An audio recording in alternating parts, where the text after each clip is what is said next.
Hello, boils and ghouls. Welcome to Watchers Podcast with your hosts, Brad and Colson.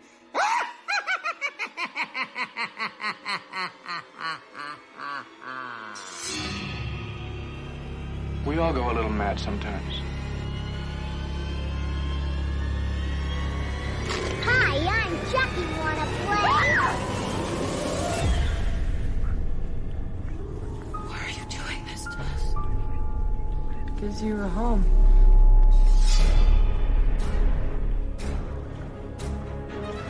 I met him 15 years ago.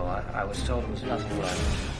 No reason, no conscience, no understanding, and even the most rudimentary sense of life or death, of good or evil, right or wrong. What's your favorite scary movie?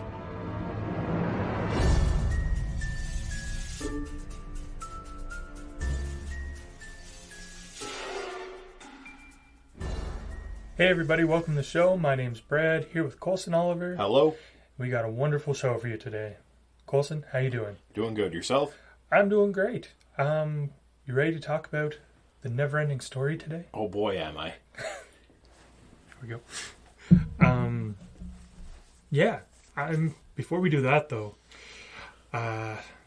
watch anything? I did. Since the time I watched it, I've been wanting to watch it again. That is Joker. Oh, okay. Okay. Now, I did something. I watched The King of Comedy first. Oh, nice. Which is one of those movies that everybody's like, kind of ripped off. It kind of based whatever. I love The King of Comedy. I think it's great. Yeah.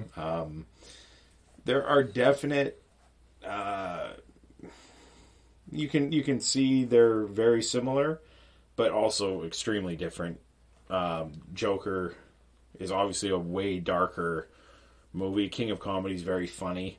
I mean, De Niro kidnaps a guy and he's got like paper signs held up and he's supposed to read them on, he's on the phone to his producers or whatever. So he's like, the first one says, "I have a gun."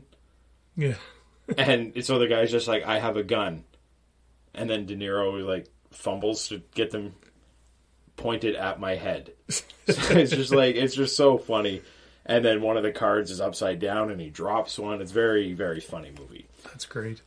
Joker, obviously very serious, more graphic and violent and everything, but both movies are great. I like King of Comedy a lot more.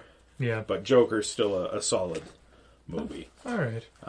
I enjoyed it second time around. I liked it the first time, liked it just as much the second time. So Nice. Yeah. What about you?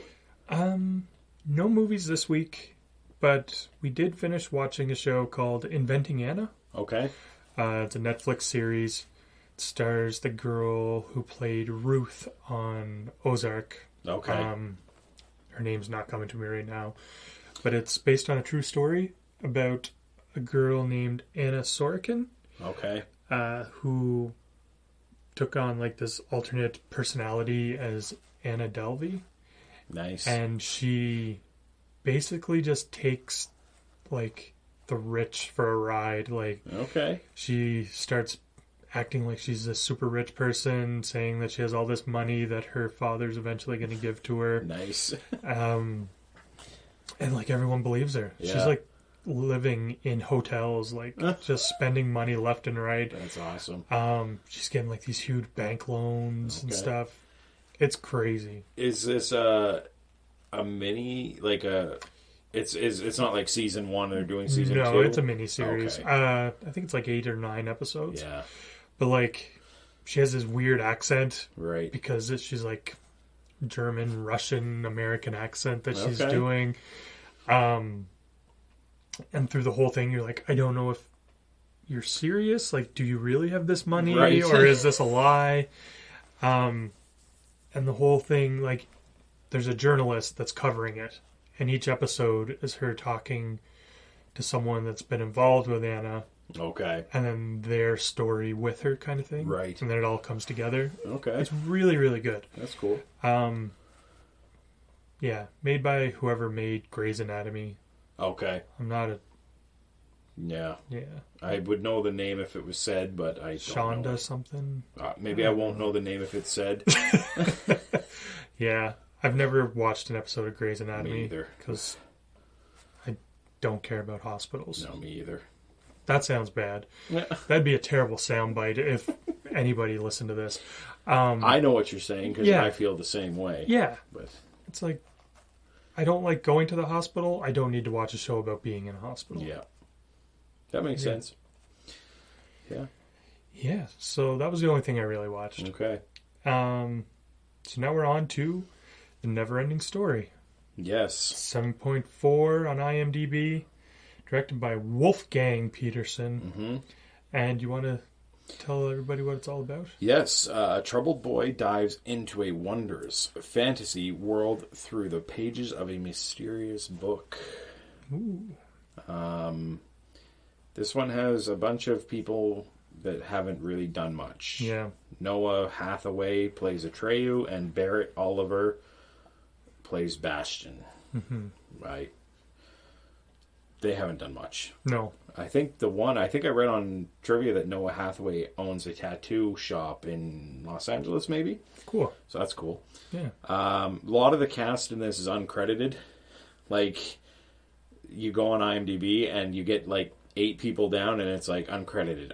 Like, even the voice of Falcor is uncredited, and it's like that's such a voice. Like, weird. This is something I was going to ask you later. Okay. In the episode, but since you brought it up, and I like doing this, if you were going to cast the voice of Falcor today, who would you have it be? Ooh. Danny DeVito. Oh, good choice.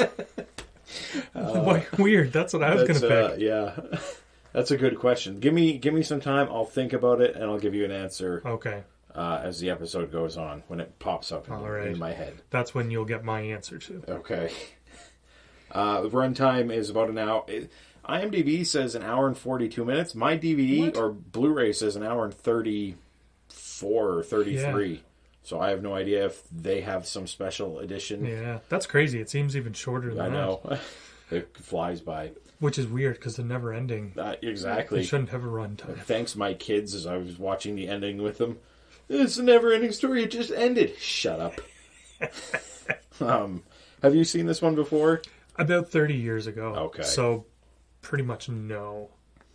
It's funny, because I was like, the only thing I remember is like him on Falcor flying around. Right. And I was telling my wife, I was like, I remember at the end, like, the kid is on a tricycle or something, and there's bullies, and he sprays them with piss from a super soaker. What an imagination. And she was like, that doesn't happen. Wow. I was like, what? I was like, yes, it does. I was like, the end of this movie is him spraying the bullies with a super soaker full of piss. Oh my She's God. like, no. She's like, did you ever find out what that actually is? No. So if anyone knows what movie that is, wow, let me know. That's funny.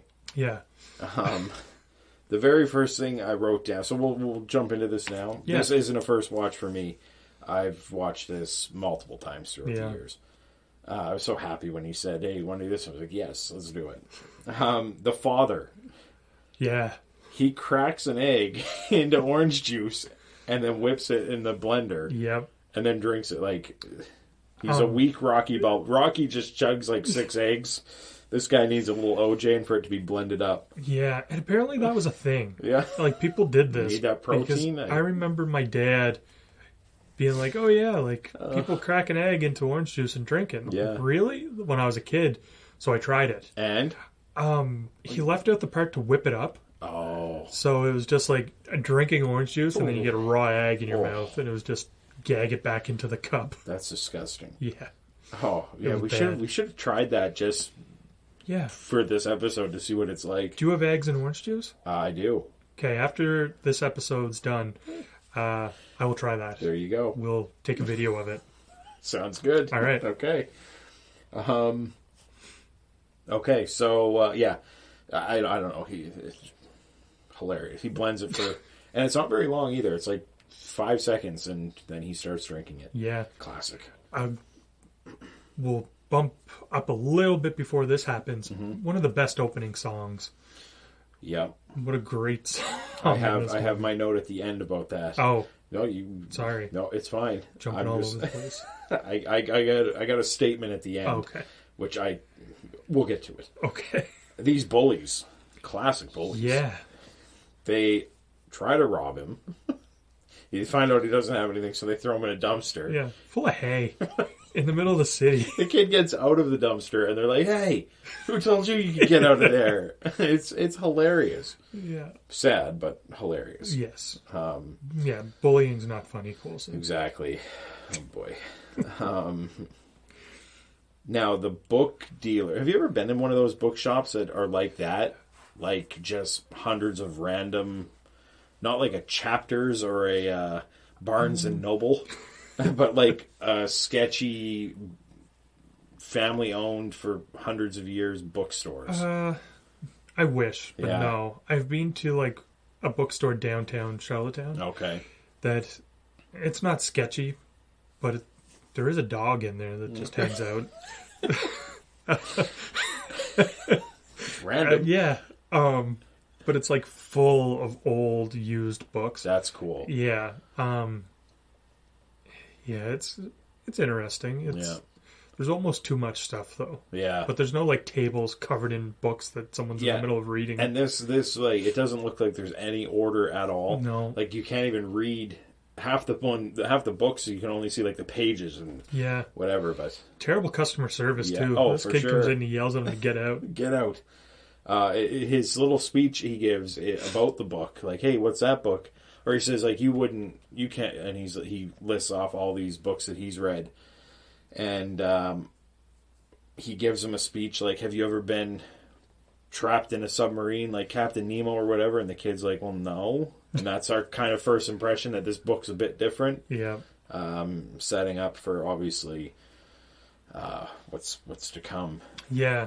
He's kind of doing that speech, and it's like seeing if this kid's imagination can pull him into the book, I guess. Yeah.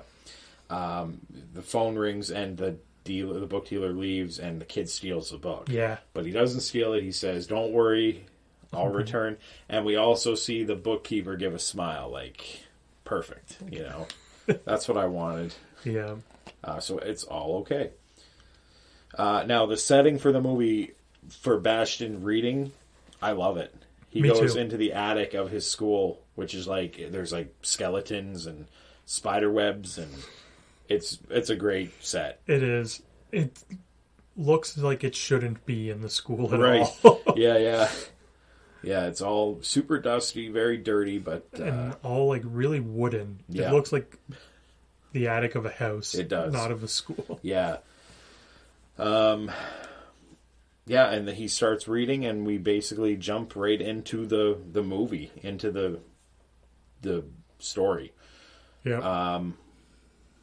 Now, my very first thing about it is, I love that it's from 1984 because we get real on-screen characters. Yeah. No CGI. The giant rock guy, the racing snail, the bat. They're all real things. Yeah, and they look good. Yeah.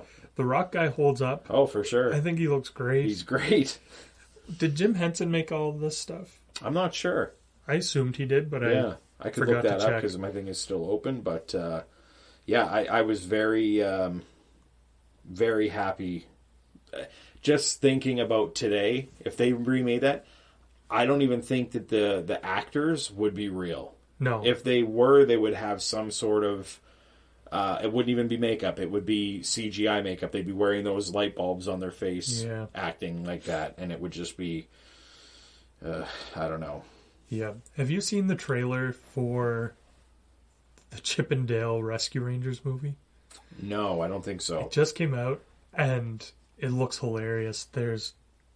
Just because we're talking about CGI, I should bring this up. They've like separated and gone their separate ways. And they like meet up again, Chip and Dale. Okay. And one of them's like, "You look different." And he's like, "Yes, it's true. I got the CGI treatment." And one of them's hand drawn, and the other one's CGI. Okay. And then there's another shot at it, like something about like, "Oh, it's not that lifeless CGI where the eyes look like they're looking right through you or something." Yeah. like the Polar Express and stuff like that. Right. And I forget what the joke is, but it's something along those lines. Okay.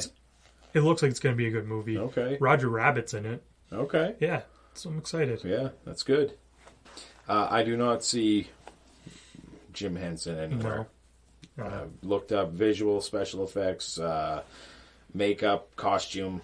I don't see him anywhere in there. So Interesting. yeah, Made in the 80s and it had puppets in it, I assumed. exactly. I think it was.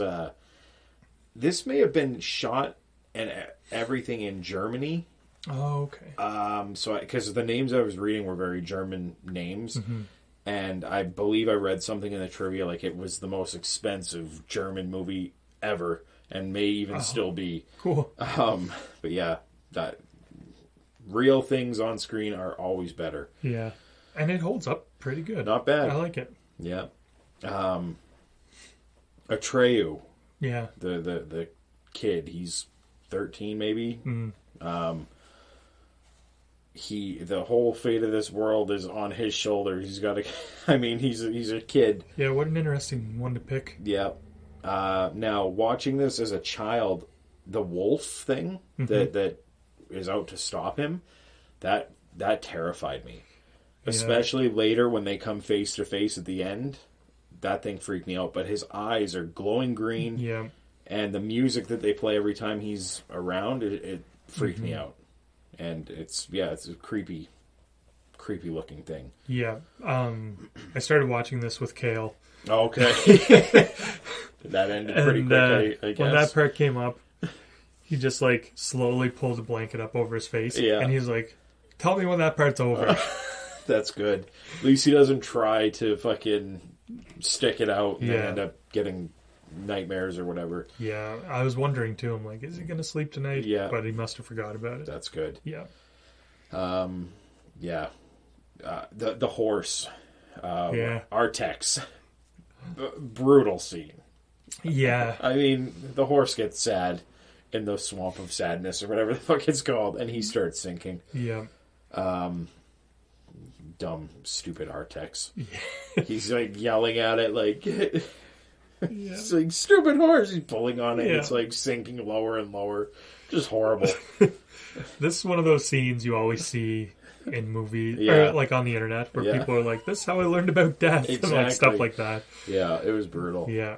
Kale, at this part too, he's like... Oh boy. He was like, did his horse drown? I'm like, yeah, it's dead. Yeah. He's like, dead horse? Oh, yep, dead horse. Yeah. Yeah, sad, stupid. Yeah. Bastion, even it cuts to him and he's fucking bawling. Yeah. He's got tears running down his face. That kid has quite an imagination. He gets right into this book. For sure. Yeah, he really does. He's screaming at it. And... Yeah. I love when they're eating and he's like, it sounds like a good idea. And he pulls out his sandwich and he takes a bite and he's like, no, not too much. Not yet. It's like, oh, you fucking dork. No wonder he gets bullied. Exactly. Yeah. But bullying's not cool. Exactly. The scene, did you look up any trivia for this? I didn't. My IMDb is not working. Oh, yeah. It's whatever's going on with the app. I guess I could use my computer, but yeah, that's every time I open it, I'll like go to scroll and it just freezes. It's brutal. Yeah, it drives me crazy. Yeah. In the trivia for this, when the horse is there is a thing out there like the horse. They actually killed the horse on set. It's like, no, they didn't. First of all, it cuts away when the water gets up to its neck, so you know that they stopped it there. If they didn't, it's just fucking funny for everybody on set to watch a horse die. I have no idea. Yeah. But basically the horse was on like an elevator thing that would lower it down. Oh, okay. Now I read that Atreyu's leg got caught. And he got pulled under, and by the time that they pulled him out, he was unconscious.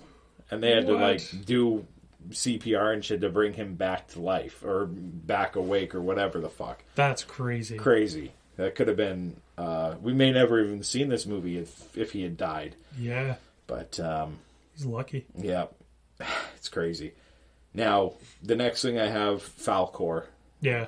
It's... very creepy. What is it? It's a luck dragon. It looks like a dog. Yeah, it looks like a big furry dick with a dog head. It's got scales that are like plasticky looking. Yeah. But again, I would take that over CGI. Yeah. The only thing that this movie's a little bit rough with is like the flying scene. Yeah. You can tell it's been, whatever. CGI, I think, is good enough that, like, you've seen Game of Thrones and shit with dragons and whatnot, they look like they're really flying or whatever. This definitely could use that. Yeah. But it's a slippery slope because they would just say, oh, we'll just make him CGI when he's talking to him. But no. If he's talking to him, the tongue moves, the mouth moves, the eyes move. It looks great. It does. Looks fantastic. I love it.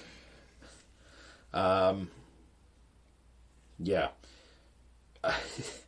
My favorite character is Ingywook? Is he the elf? Yes. Yeah, I love the guy with the one tooth. He's amazing. Fantastic. His wife, Urgel, who he calls Wench. Very funny. Yeah. They're both great. Yeah, and they do some really cool shots with like forced perspective. Exactly. To make it look like they're super small. And it looks really good because I've seen movies. One that comes to mind is Hook. Yeah. Where, now obviously the size difference is a lot bigger. Peter Pan, Robin Williams looking at Tinkerbell. Mm-hmm. And it doesn't look as good as this does when he's looking in their cave. Yeah. And, this was 7 years before Hook. Yeah. And probably a lower budget, but it looked good. It does, yeah. He's hilarious. Yeah. Atreyu is kind of reckless, though, not listening to him about the second gate. Yeah. He's like, here's what happens at the first gate. He's like, cool, I'm out. Yeah. He's like, don't you want to know? He takes off. And that's a funny scene because when the guy is getting into his basket, it's like he's got a winch system. Yeah. So he's like, to the winch, wench, to his wife, and she has to like crank him up this thing just so they can watch the Sphinx thing or whatever the hell they're called. Oh, 10-year-old me would have loved this. Yeah. Those giant rock boobies. I wrote that down. They have tits, which you would never see. Today they would have coverings. Yes. You can see areola and nipple. It's fantastic. I was watching it like, holy shit, that's awesome. My only complaint is whenever they're in the colder area, the nipples should have been harder. That's true. Sticking out more. Yeah. Because they're in the snow. If I win the lottery, I'm going to get 2 of those things made over my driveway, like at the end of the driveway. Just fucking huge, like in the movie, staring down. I think that would be awesome. Yeah, they look cool, though. They're bright. The first one's bright yellow. The second one's blue, I think. Yeah. But, they're cool. It would have been funny if one of the boobs fell off whenever they're crumbling apart. And now you see our maturity level right now. Talking about the big rock boobies. Yeah. Crazy that they had it, though. Yeah. Just wouldn't see that today. When we were watching it, Nikki was like, oh, Coulson's going to love this movie. There's boobs. Anything with tits in it rules. Automatically gets a couple notches higher. I literally, my wife, I force her to high five whenever there's tits on screen. Yes! And we high five. It's a thing we do. Now, did you notice the scene when he's eating his apple? I believe he eats the core and everything. Bastian's eating, it's Bastian reading. As he's eating it, he puts the last bite of apple, which looks like the core. He also goes to the first knuckle, into his mouth, shoving it in. Hilarious. You got to go back and watch it. You can eat a whole apple if you eat it differently. If you start at the bottom and start eating it that way, you can eat a whole apple. Okay. If you eat it like the traditional way, go around the outside like a cob of corn, you can't do it. Okay. Well, you can. It's going to suck. Yeah. But if you start at the bottom... That's interesting. And eat down, or up, whatever the hell. Yeah. You can eat the whole thing because you're not getting all the core at once. It's just a tiny little bit. Yeah. Wow. I never knew that. Now you know. Fascinating. And there's not enough arsenic in the seeds to die. That's right. You need a lot. Yeah. Now, the name. I'm at the very end of the movie now. Yeah. We find out that the whole fate of this world, they need a human boy to give her a name. Very strange. He's Bastion as he's reading is like, it can't be me, it can't be. The fucking storm's happening. The name that he gives her, do you remember it? I couldn't hear it. Moonchild. Moonchild. Now, earlier he makes mention about his mother's name, who has recently died. Mm-hmm. And he's like, oh, that's the most beautiful name in the world. We don't hear him say the name, but then at the end, when he's naming her, he says Moonchild. So we're supposed to believe that's his mother's name? Very weird. Yeah. Quite the name. Yeah. But, there's a part at the end, too, where they're like, the boy reading the book or whatever, like, or watching us is the one who has to name it. That's right. It's like, and then there's people watching him making his decisions. I'm like, what the fuck? Like, this movie's way deeper than I realized. It is. Now, I looked something up. That what we see at the end of the movie is actually in the real book is only the halfway point. Oh, really? Now, I was watching it because I read that before I watched the movie again, and I was thinking, okay, is he going to be halfway through the book when all this happens? And it turns out that he's not. He's almost at the very end when all this is going on. Mm-hmm. But I think they could have had him being at the halfway point and doing all this shit, and then set up for a sequel, right? Yeah. Because the sequel is, remember, he goes in there and she gives him the little piece of the world that's left. He eventually becomes king or whatever, and it's like this whole second half of the story, and we don't ever get to see it. But there is a NeverEnding Story 2. I don't know. I've never seen it. I have seen it, but I was a child. Okay. I have it at home. Okay. You bought the 2-pack, I'm assuming? But it's just one of those flip the movie over ones. Yeah, so I don't know if this the second one is like that or not, but I think it would have been cool to do a part 1 and part 2 thing. Yeah. But, I mean, that's easy to say. I don't have any money invested in this, so it could bomb, and who gives a fuck. But yeah, it's a cool story. It is. It goes quick. It's an hour, like I say, an hour and a half. It goes by very fast. He reads that book in no time. Yeah. There's some cool, like, hand-painted backgrounds, too, that look really good. Yeah, the music in it, as you mentioned at the beginning, my note is how that song wasn't up for Best Song in the Oscars. Yeah. I have no idea. It's wonderful. It's fantastic. The score as well. I think it's great. Yeah. This movie, a lot of this nostalgia for me, because I have watched it. I watched it as a child, and I continued watching it throughout the years. So I don't know if my rating is going to be more judged on that. Like, if this was a first-time watch for me, I don't know if I would like this or not. Right. But I like it. Yeah, I think you probably would. Like, this was basically a first-time watch for me. I didn't remember anything. Right. It's going to lose points because there's no Super Soaker full of piss. Right. But other than that, like, I really liked it. Yeah. At the end, whenever Falcor's chasing the bullies, I'm like, oh, he's going to fucking eat them. Yeah. But he didn't. He's screaming and they're flying in the score hit. It's such a funny Family Guy did a thing where Peter's riding Falcor. Do you remember? Did you ever see it? And he's going, yeah, as the music's playing, and then Falcor crashes into the dirt, and you just hear Peter, yeah. It's really funny. I remember that now. But, yeah, I mean, this movie, I don't know if a lot of people know about it, or if a lot of people, I have no idea. I never hear anybody talk about it, though. No. But it's a good one. It is. It's really good. I like it. Yeah, so I'll ask now, I guess. Okay. With Falcor. Oh, right. I forgot to think about it the whole time. Oh. Do you have yours? I do have. No. Do you have one? I do. Okay. Let me hear. Is it Danny DeVito? Well, yeah. Okay. No. First of all, who I think Hollywood would pick would be like Seth Rogen. Oh, probably, yeah. But I would pick Chris Hemsworth. Oh. Yeah, that could work. If he uses that like booming kind of like almost Thor voice. Yeah. Yeah, that's not bad. Yeah. Or they'd pick Ryan Reynolds. I'm not a Ryan Reynolds fan. I like Ryan Reynolds, but he would just do the Deadpool voice for it. Yeah. Yeah, I like Chris Hemsworth. I would stick with that. Yeah. That's a good one. I don't like Seth Rogen. I don't like the other one that you said. Ryan Reynolds. Ryan Reynolds, no. Both of those suck. Yep. I like Chris Hemsworth. Yeah, I would do that. What about Wanda Sykes? Oof.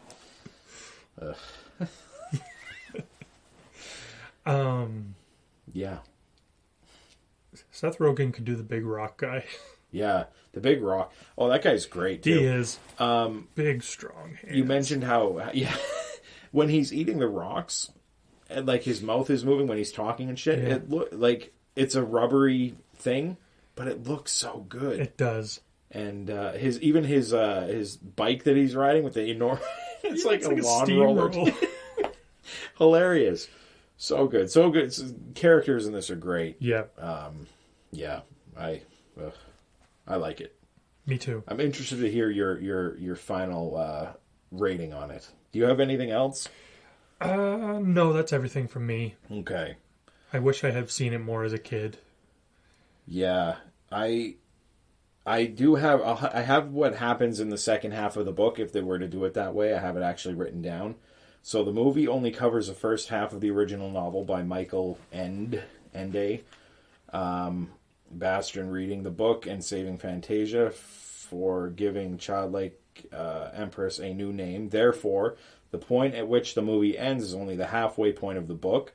Bastian enters Fantasia to recreate it using Orn, his later coronation as king, a war to topple him, the progressive loss of memory after it, and finally his return to the real world.